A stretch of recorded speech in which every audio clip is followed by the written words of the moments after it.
ایک طرف تو اسلام کو مٹانے کی سازش جس کو ہم ویڈیو کے اندر دکھائیں گے، لیکن دوسری طرف بریلوی مسلک کے ایک بڑے عالم دین نظر آ رہے ہیں جو اہل حدیث مسلک کو مٹانے کی پوری کوشش کر رہے ہیں اور دیوبندی مسلک کو تو مٹانے کی کوشش کر ہی رہے ہیں۔ اب آپ ذرا سوچئے، ایک طرف اسلام مٹایا جا رہا ہے، اسلام کی مٹانے کی پلاننگ کی جا رہی ہے۔ مسلمانوں اگر آج اس ویڈیو پر آئے ہو تو میں آپ کا دل سے شکریہ ادا کر کے آپ کو روکنے کی کوشش کروں گا، ویڈیو کو اسکپ مت کرنا، اور خاص طور سے تمام علماء کرام تک اس ویڈیو کو جلدی سے پہنچانے کی کوشش کرو۔ ہاں میرے دوستوں، میرے عزیزوں، ہم آپ کے سپورٹ سے ایک ایک مسلمان تک یہ ویڈیو پہنچانے کی کوشش کریں گے اور ایک ایک مسلمان کو اپنے ایمان پر باقی رکھنے کی کوشش کریں گے۔ یہ ہماری محنت ہے اور یہ ہماری جد و جہد ہے، تبھی ادھر ادھر ہم لڑکھڑا جاتے ہیں، اس لیے کہ اتنے بڑے یوٹیوبر ہم نہیں ہیں اور سوشل میڈیا پہ اتنی باریکی سے آپ کے سامنے بات نہیں کر پا رہے ہیں، لیکن اپنی تڑپ کو، اپنی فکر کو رکھنے کی کوشش کر رہے ہیں۔ اگر آپ نے تھوڑا سا بھی ساتھ دیا نا تو بہت بڑی تعداد اندھیرے سے اجالے کی طرف آئے گی۔ یاد رکھنا میرے دوستو، اللہ کی فضل و کرم سے پہلے تو ویڈیو دیکھ لو آپ، جو اسلام کو مٹانے کی سازش کی جا رہی ہے، اس کے بعد یہ بریلوی مسلک کے بڑے عالم دین مجھے نظر آ رہے ہیں، اینٹ لے کر مٹی کو پھوڑ رہے ہیں اور کس طرح اہل حدیث مسلک کو اور دیوبندی مسلک کو یہ دھول بنا کر اڑانے کی کوشش کر رہے ہیں۔ کیا اس سے دین پھیلے گا؟ کیا اس سے دین اور اسلام مٹنے سے بچ سکے گا؟ آئیے پہلے یہ ویڈیو دیکھیے، اس کے بعد وہ ویڈیو دیکھ کر آپ کو جانا ہے، اس لیے کہ آپ بھی ذمہ دار اسلام کے ہیں، دین کے ہیں، اللہ اور رسول کے ہیں، اس لیے کہ اسلام کو اگر مٹانے کی کوشش کی جا رہی ہے تو یہاں پر آپ کو رکنا چاہیے۔ اور یہ بریلوی مسلک کے ذریعے سے بھی اسلام اور دین مٹ رہا ہے میرے دوستو۔ ہاں آپ سوچیں گے کہ یہ مسلک پر بات کر رہے ہیں، اس سے کیسے دین مٹے گا، اسلام مٹے گا؟ تو اس سے بھی مٹے گا۔ پہلے یہ ویڈیو آپ دیکھیے۔ آنے کے بعد انہوں نے کیا کیا، اسے پوت دیا پوری طریقے سے، اسلام پور کو ہٹا دیا اور اس کا نام بدل کر کیا کرنے کی کوشش کر رہی تھی۔ ذرا سنیے کیا کہہ رہا۔ गेले अनेक दिवस केंद्र शासनाने इस्लामपूरचं ईश्वरपूर नामकरण केलं असून संबंधित ठेकेदार आणि स्थानिक प्रशासनाने याबाबत कोणताही निर्णय घेतलेला नाही। कोणत्याही ठिकाणचे میرے دوستوں، میرے عزیزوں، آپ نے اس ویڈیو کو دیکھا اور سمجھنے کی آپ نے کوشش بھی کی ہوگی کہ یہاں تو یہ آپ کو نظر آ رہا ہے کہ یہ تو اسلام پور کو مٹا رہے ہیں۔ نہیں میرے دوستو، یہاں اسلام کو مٹانے کی کوشش کی جا رہی ہے، اس لیے کہ اسلام نام ہے نا، تو اسلام کو مٹانا چاہتے ہیں۔ پچھلے دنوں میں نے ایک ویڈیو ڈالی تھی، وہ بندہ کہہ رہا تھا ویڈیو کے اندر کہ میں کسی بھی قیمت پر اسلام کو مٹاؤں گا، یہی میرا دنیا میں پیدا ہونے کا مقصد ہے۔ اب ذرا سوچئے مسلمانوں، میرے بھائیوں، میرے ایمان والے بھائیوں، اگر اس موقع پر ہم دیوبندی بریلوی کریں گے، اہل حدیث اور شیعہ سنی کریں گے، میں کئی بار یہ بات کہہ چکا ہوں میرے محترم عزیز ساتھیوں، میرے مسلمان بھائیوں، کتنی بار میں آپ سے گڑ رہا ہوں کہ اپنے مسلک پر رہتے ہوئے، یہ ویڈیو بھی آپ کو میں دکھاؤں گا، ان کی زبانی سنواؤں گا۔ ہاں میرے دوستو، کوئی بھی خبر میں سچی اور پکی لانے کی کوشش کرتا ہوں، اس لیے کہ اللہ کی بارگاہ میں اس کا جواب دینا پڑے گا کہ آپ سوشل میڈیا پر جھوٹی خبریں پھیلا رہے تھے۔ تو اس ویڈیو کو آپ کو دیکھتا جانا ہے۔ تو میں بار بار گڑگڑا چکا ہوں کہ اپنے مسلک پر رہتے ہوئے، کسی مسلک کی برائی نہ کرتے ہوئے، اپنے منبروں سے اور عام طریقے سے چلتے پھرتے بازار میں بالکل خاموش رہتے ہوئے ہم اپنے مسلک پر اس کو دعوت دے سکتے ہیں محبت و اخلاق سے کہ دیکھو بھائی، آپ کا نظریہ یہ ہے اور ہمارا نظریہ یہ ہے، ہمارے پاس دلیل مضبوط ہے قرآن حدیث کی روشنی میں، آپ دلیل کے خلاف جا رہے ہو، جبکہ آپ کے پاس بھی دلیل ہے، نہ کہ آپ حدیث اور قرآن کا انکار کر رہے ہو، بلکہ آپ کے اختلاف میں یہ بات ہے کہ یہ بات ایسے نہیں، ایسی بریلوی مسلک میں ہے، اور بریلوی مسلک کے نزدیک دیوبندی کے خلاف جو بات ہے وہ اختلافی طور پر ہے، نہ کہ دیوبندی مسلک قرآن حدیث کا انکار کر رہا ہے، اور نہ تو بریلوی مسلک قرآن حدیث کا انکار کر رہا ہے، اور نہ تو اہل حدیث مسلک قرآن حدیث کا انکار کر رہا ہے، بلکہ سب کے پاس اپنی اپنی دلیل ہے، اور جو انکار کر دے وہ اسلام سے خارج ہے، جانتے ہوئے کہ میں یہ بات بولوں گا تو اسلام سے خارج ہو جاؤں گا، اس کے بعد بھی وہ کہہ رہا ہے کہ میں اس چیز کو نہیں مانتا، تو پھر اسلام میں اس کی کوئی گنجائش نہیں، اس لیے کہ اب اختلاف نہیں ہے، اب اس کو جانکاری ہو چکی ہے، اب وہ اسلام کا دشمن ہے۔ اس لیے اگر سامنے والا جو دوسرا مسلک ہمارے سامنے یہ کہہ رہا ہے، جب تک یہ بات کہے گا کہ میرے مسلک میں، میرے اختلاف میں یہ بات ہے، میرے سامنے یہ دلیل ہے، میں جو قرآن حدیث کی روشنی میں دیکھا ہوں، اس میں یہ محسوس کیا ہوں، اس میں یہ بات میرے سمجھ میں آئی ہے तब तक वो इनकार करने वाला नहीं है। आप किसी बड़े मोतबर उलमा मुफ्तियान इकराम से जाकर पूछ लो।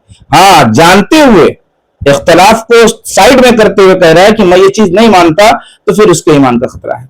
ये बात बहुत ज्यादा गौर तलब है, ये बात बहुत ज्यादा समझने की है। मुसलमान भाइयों, आप वीडियो को छोड़कर चले जाते हो। कितना बड़ा मुद्दा है इस वक्त का कि मुसलमान आपस में मसलक की वजह से बिखरे हुए हैं और पीछे बातिल जो है ये साजिश में लगा हुआ है कि किसी तरह इस्लाम को मिटाया जाए। और एक बड़ी बात, एक बड़ी कोशिश, एक बड़ी कामयाबी उसको इस तरह भी मिलती है जब हम आपसी मसलक में एक दूसरे से दूरियां इख्तियार करते हैं। एक कौम थी, हाँ मेरे दोस्तों, एक कौम थी, वहां पर मुसलमानों का गलबा था। ये वाकया सुनकर जाना मेरे दोस्तों, आपके रोंगटे खड़े हो जाएंगे। वहां पर मुसलमानों का एक बड़ा गलबा था और वहां पर अच्छे से मुसलमानी हुकूमत लोग अंजाम दे रहे थे और 500 साल तक वहां पर मुसलमानी हुकूमत कायम थी और एक लंबी तादाद मुसलमानों की, ज्यादा तादाद मुसलमानों की। लेकिन ईसाइयों को वहां पर इस्लामी हुकूमत, यानी मुसलमान जो हुकूमत कर रहे थे, उनके दिल के अंदर एक करक थी, एक उलझन थी, बेचैनी थी कि किसी तरह इस हुकूमत को हम नाकाम करेंगे, खत्म करेंगे। तो वो ये कोशिश में लगे हुए थे। तो उनका सबसे बड़ा हरबा जो उन्होंने इस्तेमाल किया, इतनी बड़ी तादाद मुसलमानों की थी, थोड़े से एक मुट्ठी ईसाई, नाम नहीं आ रहा मेरी जुबान पर, एक बड़े आलिम दीन की जुबानी मैंने सुना है जो आप तक पहुंचा रहा हूं, आपके रोंगटे खड़े हो जाएंगे। तो उन्होंने एक ऐसा जाल बिछाया, एक ऐसी कोशिश की। वो वीडियो भी देखना है वेल्ड मसलक के आलिम दीन की। मेरे दोस्तों, मेरे अजीजों, आपका तहे दिल से शुक्रिया है, इसलिए कि दीन को बाकी रखने के लिए आप मेरी वीडियो पर बाकी हैं। तो वो लोग कामयाबी हासिल कर लिए। तो जब यहूदी जो है फिलिस्तीन के अंदर कब्जा किया, तो कब्जा नहीं कर पा रहा था, परेशान था कि कैसे कब्जा करूं। एक जमाने से मैं यहां जंग लड़ रहा हूं लेकिन कब्जा नहीं कर पा रहा हूं। कुछ थोड़े लोग फिलिस्तीन पर कब्जा किए, कुछ बाउंड्री को क्रॉस किए, दाखिल हुए, लेकिन पूरे तरीके से नहीं कर पा रहे थे। तो वो यहूदी लोग ईसाई से पूछते हैं कि तुम लोगों ने इनको कैसे यहां से खदेड़ा, यहां से कैसे भगाया, क्या ऐसा किया कि इतने ज्यादा मुसलमान आपस में टूट गए? बोले हमने सबसे बड़ा जो काम किया, उलमाए दीन से लड़वा दिया, उनको इख्तलाफी मसाइल में फंसा दिया, आपस में दूरियां करवाई। हाँ, हमने अवाम में झगड़ा नहीं करवाया, हमने अवाम में एक दूसरे से दूरियां नहीं करवाई, हमने बड़े बड़े उलमाए कराम को एक दूसरे की नफरत पैदा करा दी। अब उसमें बहुत सी बातें हो सकती हैं। तो एक बड़ी कामयाबी, जब उलमा आपस में बिखरते हैं तो बातिल को एक बड़ी कामयाबी मिल जाती है। हाँ, अवाम बिखरती है तो नहीं, इसलिए कि उलमा अवाम को कंट्रोल कर लेंगे। लेकिन जब उलमा ही बिखर जाएंगे तो फिर अवाम को कौन पूछेगा? अवाम किस रास्ते पे जा रही है, कहां जा रही है, कहां भटक रही है, किसको कौन सी परवाह है? तो पता चला कि हमारा आपसी इख्तलाफ अगर इख्तलाफ तक रहता तो ये नुकसान ना पहुंचाता। नुकसान जो पहुंचा इस्लाम को और इस्लाम को मिटाने की जो साजिशें रची जा रही हैं और कामयाबियां मिल रही हैं, उसमें एक बड़ी बात यह है मेरे दोस्तों, मेरे अजीजों, कि हमारे उलमा आपस में बिखरे हुए हैं। हमारे उलमा एक दूसरे से जुड़ने को तैयार नहीं है। किस किताब में, किस हदीस में लिखा हुआ है, कुरान की कौन सी आयत में लिखा हुआ है कि तुम इख्तलाफ की बुनियाद पर एक दूसरे से दूरियां इख्तियार कर लो? कहां लिखा हुआ है? बल्कि अल्लाह तबारक व तआला ने यह फरमाया कि ए ईमान वालो, दीन की रस्सी को मजबूती से पकड़े रहो। सबको कहा कि कोई भी तुमने बिखरने न पाए आपस में, और अगर हमें कोई इख्तलाफ है तो मोहब्बत से हम उस तक बात पहुंचाने की कोशिश करेंगे। और अगर हमने ये बात लेकर दूरियां इख्तियार कर ली कि ये मसलक तो काफिर है, ये मसलक तो बिदाती है, ये मसलक तो शिर्क करने वाला है, इसको सलाम कलाम नहीं करना, इससे बात नहीं करना, इसलिए कि ये बात नहीं सुनता, ये बात नहीं मानता, 1 साल हो गया, 2 साल हो गया समझाते हुए, तो याद रखना ये गलती जो दूरियां आपने इख्तियार की है, दीन के पहुंचाने की निस्बत से शैतान ने इतना बड़ा हमला किया कि एक दूसरे से दूर करा दिया। 3 दिन अगर इस्लाम के अंदर रहकर आपने बात नहीं किया मुसलमान से, तो आपका ठिकाना क्या है हदीस पाक के अंदर मौजूद है। लेकिन उसके बावजूद भी आपकी बात 1 साल 2 साल नहीं हो रही है, पूरी जिंदगी नहीं हो रही है। बताइए, बातिल कामयाब होगा कि आप कामयाब होंगे? इस्लाम मिटेगा कि इस्लाम बाकी रहेगा?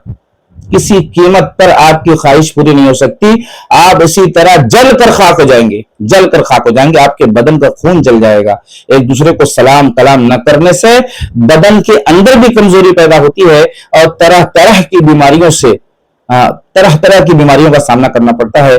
आप सोचेंगे अरे सलाम का न करना, ये जिस्म पर इसका क्या असर होगा, ये तो डॉक्टर का काम है। लेकिन मेरे दोस्तों, मेरे अजीजों, याद रखना, अगर आप मुसलमान भाई को देख के सलाम नहीं कर रहे हैं और अपने दिल में तकब्बुर बिठा के रखे हैं, तो बहुत से आज़ा आपके, बहुत से पार्ट्स आपके जिस्म के खराब हो जाएंगे, फेल हो जाएंगे। आपका दिमाग जो है डिस्टर्ब हो जाएगा, आपके हाथ पैर में कमजोरी आ जाएगी।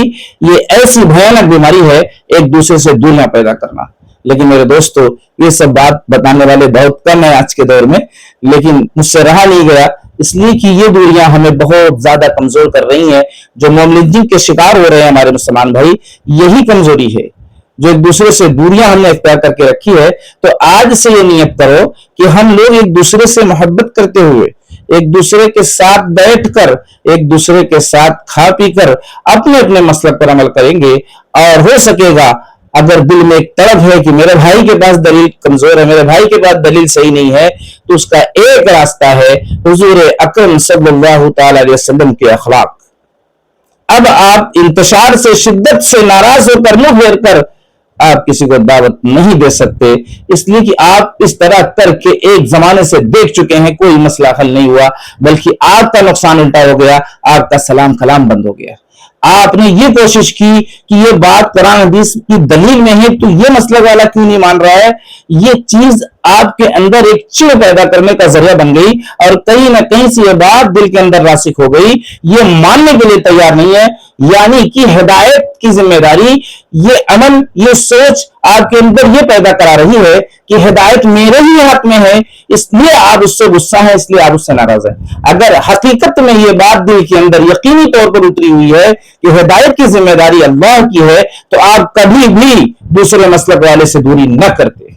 लेकिन आपके दिल में ये बात बैठी हुई है, ये काम तो मेरा है, हालांकि आप जुबान से ही कह रहे हैं, लेकिन दूरियां ये बतला रही हैं कि यार ये मानते ही नहीं बात, ये सुनते ही नहीं बात। जबकि अल्लाह तबारक व तआला ने कुरान पाक के अंदर इरशाद फरमाया कि हिदायत की जिम्मेदारी हमारी है, हिदायत वाला काम मेरा है, कोशिश करना तुम्हारा काम है। जब एक मुसलमान को इख्तिलाफ की बुनियाद पर नहीं देख सकता, सलाम नहीं कर सकता और एक दूसरे से कुर्बत नहीं हासिल कर सकता, तो जो लोग इस्लाम से खारिज हैं, इस्लाम से दूर हैं, उन तक अपने चेहरे को कैसे एक दूसरे से मिलाएगा, उनके करीब कैसे जाएगा, उनके सामने कैसे अखलाक पेश करेगा। जब उसको मुसलमान जो लोग हैं, जो इख्तिलाफ सिर्फ इस इख्तिलाफ की वजह से एक दूसरे से, यानी इख्तिलाफ सिर्फ हुआ है कि भाई आप इस तरह पढ़ते हो, हम इस तरह पढ़ते हैं, आप इस तरह करते हो, हम इस तरह करते हैं, उस बुनियाद पर हम एक दूसरे को शक्ल दिखाने को तैयार नहीं है, तो उनको हम कैसे शक्ल दिखाएंगे जो लोग इस्लाम को जानते ही नहीं। इस्लाम को बदनाम करने की ये कोशिश है, इस्लाम को मिटाने का हम जरिया बन रहे हैं और हमें होश नहीं है। हम अपनी दाढ़ी, अपनी टोपी पर और अपनी नमाजों की पाबंदी पर और अपनी तहज्जुद पर मुतमईन है। आप मुतमईन हैं, और हमें जो मौका मिल गया मिंबरों पर बयान देने का और सोशल मीडिया पर वायरल होने का, इस चीज ने हमें मुतमईन कर दिया। मेरे दोस्तों, मेरे अजीजों, अल्लाह रब्बुल इज्जत क़यामत के दिन पूछेंगे हर मुसलमान से, हर मुसलमान से पूछेंगे, और खास तौर से उलमा किराम से पूछेंगे। इसलिए आज से ये गुजारिश मैं कर रहा हूं कि सारे उलमा एक हो जाएं और सारे उलमा हर मसलक वाले से जुड़ने वाले बन जाए, सलाम कलाम करने वाले बन जाए। इसलिए कि मौत बताकर नहीं आएगी, खुदा की कसम अपनी अपनी जिंदगी का हिसाब देना है, पर्सनल जिंदगी का हिसाब देना है। कोई रियाया, कोई कौम, कोई बहुत बड़ी तादाद में मुसलमान तबका आपके करीब, आपके साथ जाकर आपके आमाल नामे में कोई बढ़ोतरी नहीं करवा सकता। इसलिए आपके सामने हुजूर अकरम सल्लल्लाहु अलैहि वसल्लम की जिंदगी सामने हो, उनका चेहरा सामने हो और उनकी मुसीबत, उनके दावत देने का तरीका, वो कैसे मुसलमानों को दावत देते थे और कैसे नॉन मुस्लिम को समझाते थे, कैसे अखलाक थे, कैसे किरदार थे उनके। कि एक बस्ती से गुजर रहे हैं और अपने चप्पल को, अपने जूते को हाथ में लिए हुए हैं। एक सहाबी रास्ते में मिलते हैं, कहते हैं कि चप्पल तो पहनने की चीज है कमोबेश, आप हाथ में लेके रखे हैं। तो फरमाया कि मेरे चप्पल की आवाज से इस बस्ती में सोने वालों की नींद में कहीं खलल न पड़ जाए, इसलिए मैंने इस चप्पल को अपने हाथ में लेके बस्ती को पार करने की कोशिश की है। हालांकि वो बस्ती वाले मुसलमान हो सकता है रहे हों, नॉन मुस्लिम भी रहे हों, इसलिए कि सारे लोग उस वक्त थे, तो पता चला कि इतनी भी तकलीफ किसी इंसान को ना पहुंचे, ये हमारे नबी का तरीका है। मेरे दोस्तों, मेरे अजीजों, मैं उस वीडियो को दिखाने में बहुत ताखिर कर दिया। आइए इस वीडियो को देखिए। मसले के आला हजरत, और ये है देवबंदी। ये इस तरह टूट रहा है, इसे टकरा टकरा के देखिए, ये देखिए, अभी देखिए ये देवबंदी टूट गया, अब ये राफजी आ गया, ये कोई औकात नहीं इसके सामने इसके टिकने की। अब ये है अहले हदीस, ये खत्म, क्योंकि इसके आगे नहीं टकरा सकते कोई। अब सब लोग कहेंगे हजरत एक में मिट्टी ली है, एक में ईटा ली है, क्या करो भाई, मसला के आला हजरत है ही इतना मजबूत। तो आपने इस वीडियो के अंदर देखा कि बरेलवी मसलक के आलिम दीन है, जैसा कि दिखाई दे रहा है। अब मैं ये नहीं कह सकता मेरे भाई कि ये वीडियो एआई से बनाई हुई है, हालांकि एआई से नहीं, कई वीडियो में इस पर देख चुका, ये मौलाना साहब को लेकर बहुत से लोग रिएक्शन भी दिए, तो मेरे दिल में, और ये चल भी रहा है, ये चल भी रहा है, ऐसा नहीं है। अगर इस वीडियो को दिखाकर हमने एक सही बात, एक सच्ची बात रखने की कोशिश की है, तो इसमें कोई एतराज नहीं होना चाहिए। इनकी भी इस्लाह होगी और बहुत से मुसलमानों की भी इस्लाह होगी, और खास तौर से उलमा इकराम को एक होना पड़ेगा, इसलिए कि ईसाइयों ने जो तबाही लाई थी, ईसाइयों ने जो हुकूमत को तबाह बर्बाद कर दिया था, वो सिर्फ उलमा को आपस में एक दूसरे से दूर कर दिया था, बस यही काम किया था। इसलिए हमारे जो बहुत बड़े रहबर हैं, इनकी रहनुमाई में तमाम मुसलमानों को जिंदगी गुजारने की कोशिश करना है, और उलमा की कदर न करने वाला वो आप सल्लल्लाहु अलैहि वसल्लम की उम्मत से खारिज है। तो ये मिट्टी का ढोला फोड़ फोड़ कर कैसे बुरे तरीके से मसलक वालों की तौहीन की, अहले हदीस मसलक वालों की तौहीन की, देवबंदी मसलक वालों की तौहीन की, और भी मसलक वालों की तौहीन की है। इससे क्या मैसेज आप पहुंचाना चाहते हैं? किसी तरह दीन के अंदर कमजोरी आ जाए, ईमान के अंदर कमजोरी आ जाए, किसी तरह मुसलमान आपस में दूर हो जाएं, किसी तरह आपस में मुसलमान टूट जाएं, किसी तरह आप अल्लाह तबारक व तआला ने कुरान के अंदर जो इरशाद फरमाया है, ए ईमान वालों, दीन की रस्सी को मजबूती से पकड़े रहो, वो कहीं ना कहीं से ये बात आपकी उस रस्सी को कमजोर कर रही है, जलाने का काम कर रही है, तोड़ने का काम कर रही है, बस। और आप किसी बात पर खुश मत होना, आप तन्हाई में जाके सोचो ये मैसेज, ये पैगाम क्या बतलाना चाहता है। आप अकेले में एक दूसरे से मिल के भी ये बतला सकते थे कि देखो मेरे भाई, आपके मसलक में ऐसे नहीं ऐसे है, अल्लाह क़यामत में पूछेगा ये दलील आपकी कमजोर है और ये दलील मजबूत है। आपने तो मजाक पाया, ये तो नबी की सीरत के खिलाफ है, ये तो शैतान का तरीका है जो आपने अपनाया है। और उसके बाद भी अगर आपके बात समझ में नहीं आ रही है, तो याद रखना गुमराही का रास्ता खुल चुका है। इसलिए कि ये चीज तो तन्हाई में छुप के एक दूसरे के कंधे पे हाथ रख के करने वाला काम था, मोहब्बत और प्यार से, लेकिन आपने किस अंदाज में किया है, जरा आप खुद अपने दिल पर हाथ रख के सोचने की कोशिश करो। मिलते हैं नेक्स्ट वीडियो में। कहने सुनने में अगर कोताही, गलती और कुछ कमी हुई है तो मैं आप लोगों से माजरत का ख्वाहिशमंद हूं, और आपका कमेंट सेक्शन में इंतजार करूंगा, ताकि नेक्स्ट वीडियो में आपकी राय के मुताबिक मैं अपनी तलब और फिक्र को जाहिर कर सकूं। अस्सलामु अलैकुम व रहमतुल्लाहि व बरकातहू।